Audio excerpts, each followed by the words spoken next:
Chapitre 83. Ce que dit le Christ aux usurpateurs.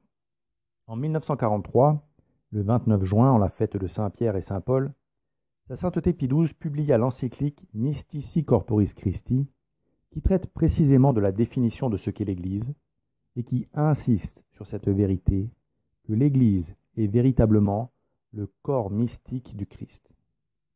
Il est certain que lorsque le Saint-Père publia cette encyclique, la chrétienté avait besoin de méditer ces vérités qui lui échappaient peu à peu. Le Saint-Père y écrivit ceci. Remarquons-le à ce propos.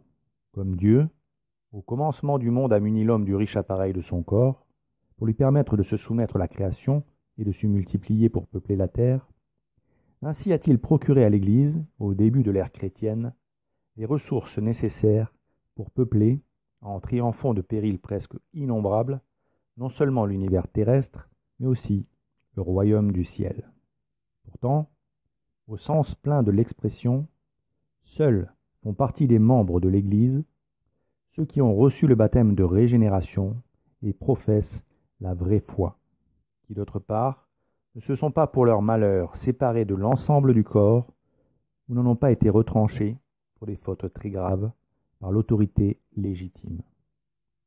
Tous, en effet, dit l'apôtre, nous avons été baptisés dans un seul esprit pour former un seul corps, soit juif, soit grec, soit esclave, soit homme libre.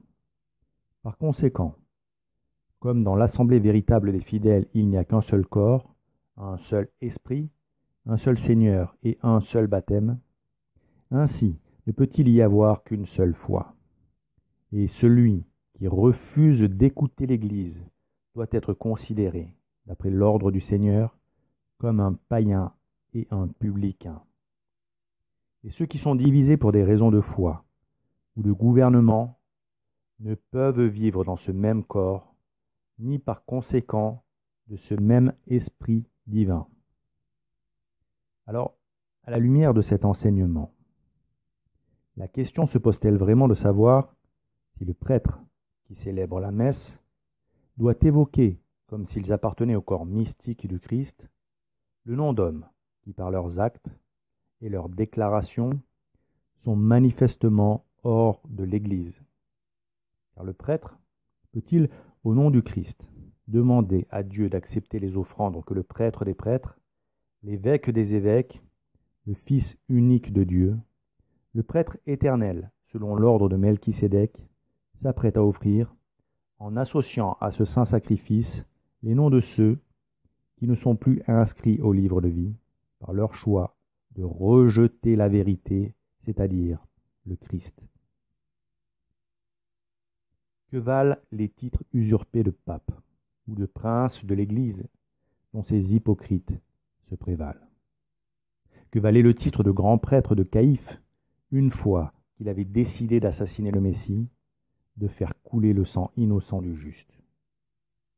À ceux qui adhérèrent et ceux qui adhérèrent à ces décisions et le suivirent aveuglement, où les a-t-il conduits? À quel choix désastreux?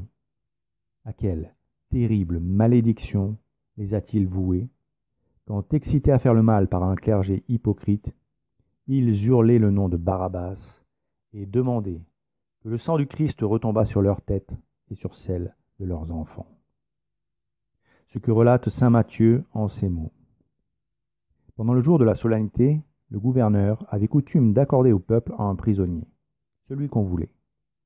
Or, il avait alors un insigne prisonnier qui s'appelait Barabbas. Pilate, donc, les ayant assemblés, dit « Qui voulez-vous que je vous accorde, Barabbas ou Jésus, qui est appelé Christ ?» Car il savait qu'on l'avait livré par envie, et pendant qu'il siégeait sur son tribunal, sa femme lui envoya dire « Qu'il n'y ait rien entre toi et ce juste, car j'ai beaucoup souffert aujourd'hui dans une vision à cause de lui. » Mais les princes des prêtres et les anciens persuadèrent au peuple de demander Barabbas et de faire périr Jésus. Le gouverneur donc leur dit « Qui des deux voulez-vous que je vous délivre ?»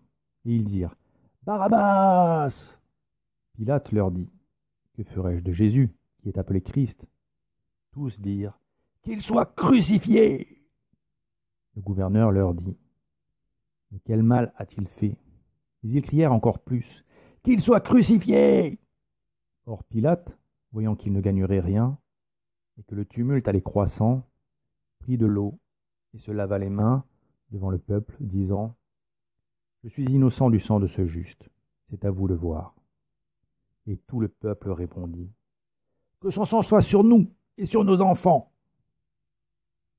Voilà où mène l'obéissance aveugle à des chefs corrompus qui refusent opiniâtrement d'adhérer à la vérité parce qu'ils ont choisi le monde et qu'ils ne s'en cachent pas parce qu'ils sont les fils de l'antique serpent, les fils du diable et non les fils de Dieu.